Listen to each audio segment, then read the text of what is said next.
Whether you're looking to leave New Jersey for somewhere more affordable, or you're trying to decide between living in New Jersey or Pennsylvania, this is the perfect video for you. I've helped a lot of people make the move from New Jersey to Pennsylvania, and in this video, we're going over what these two states have in common, along with the major differences, but also what you really need to know, especially when it comes to the cost of living. So let's get started by looking at the average home sale price between these two states. The average home sale price in New Jersey currently sits at $564,794, a 5% increase over the last year. One thing that I have constantly heard from those that have moved from New Jersey to Pennsylvania is truly just being shocked at how much more they can get for their money here in PA. And then we go over the taxes and that side of the cost of living, and their minds are just completely blown, which we will go over that later on in this video. Across Pennsylvania as a whole, the average home sale price is $281,820, which is nearly half the cost of a home in New Jersey. Keep in mind that these prices can vary significantly depending on where within these two states you would end up planning to move to. For example, here in the Philadelphia metro area part of Pennsylvania, an average home sale price is right around $400,000, and that's of course depending on what type of housing you're specifically looking for. All right, so another very important factor to consider is the things to do in both of these states, starting with New Jersey. One of the most popular advantages of the state is the Jersey Shore, which is home to over 40 different beach towns, with arguably the most popular one being Atlantic City, which is essentially a mini Las Vegas but on the beach. Aside from Atlantic City, most of the beach towns are very family friendly, and besides the beach, Jersey is also home to Six Flags amusement park, and one of my favorites, which is the Adventure Aquarium, which is one of the largest and best aquariums on all of the East Coast. So while Pennsylvania obviously does not have the beaches or the oceanfront advantage that Jersey does, it does have quite a few great things to do, especially in Philadelphia, because if you love history, you'll greatly appreciate all of the attractions such as the Liberty Bell, Independence Hall, Betsy Ross's house, and the Franklin Institute. Besides Philly, another great attraction is Hershey Park, which is located in Hershey, Pennsylvania, named that because that's where the Hershey Company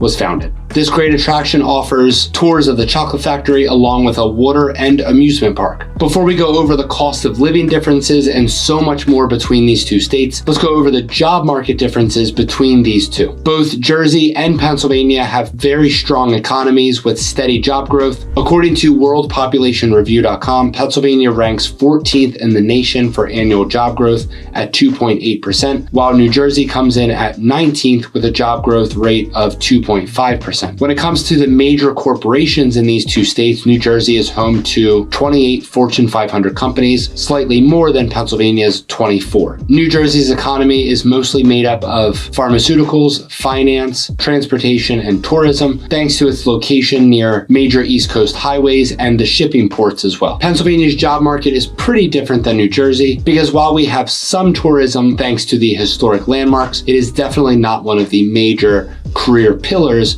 that we have here in PA. But instead, the state's leading sectors include healthcare, education, finance, and technology. Both of Pennsylvania's major cities, Philadelphia and Pittsburgh, are home to a wide range of job opportunities across these industries and so many others. And since both states are relatively nearby to Philadelphia and New York City, residents in both New Jersey and Pennsylvania can take advantage of commuting to one of these major cities for so many different job market opportunities as well. One of the main questions that I get from those that are looking to leave New Jersey and come to Pennsylvania is, how much am I going to save in taxes? And the answer is typically a lot. So let's dive into it. Starting with income tax, Pennsylvania is a flat rate income tax state, which means no matter how much you make, everyone is taxed at the same 3.07% tax rate. And that does not fluctuate depending on income like most other states do, including New Jersey. Jersey has a total of 7 tax brackets if you file single and 8 for those who file jointly. Those tax brackets range from 1.5% up to 10.75%. So a single New Jersey resident would have to make $40,000 a year or $80,000 jointly or under to have the closest tax rate to Pennsylvania, which would still be higher than Pennsylvania's. So if your household income is $80,000 a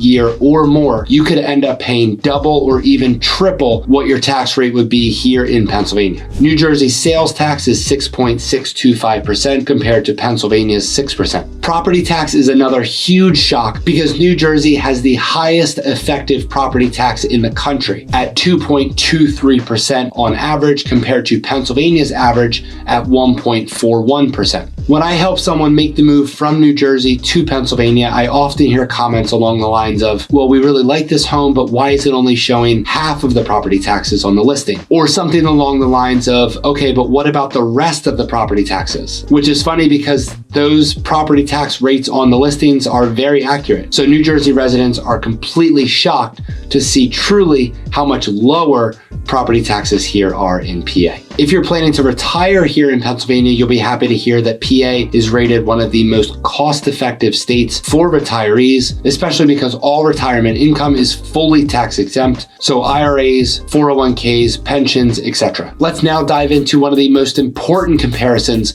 between these two states, which is just the overall cost of living. You might assume that since these two states are neighboring, the cost of living couldn't really vary that much, but unfortunately that is not the case. Based on data from bestplaces.net, if we look at an overall countrywide average as a cost basis of 100, New Jersey comes in at a 119.8, about 19.8% higher than the national average. To break that down further by category, starting with the groceries, which are 5.8 points higher than the national average. Housing costs are a whopping 36.4% higher in Jersey. Utilities are 9.2 points over, and both transportation and miscellaneous expenses are well above the average as well at 127.7 and 112.5 respectively. Now let's compare those cost of living rankings by category to Pennsylvania's, starting also with the national baseline of 100. Pennsylvania came in at 94.6 overall,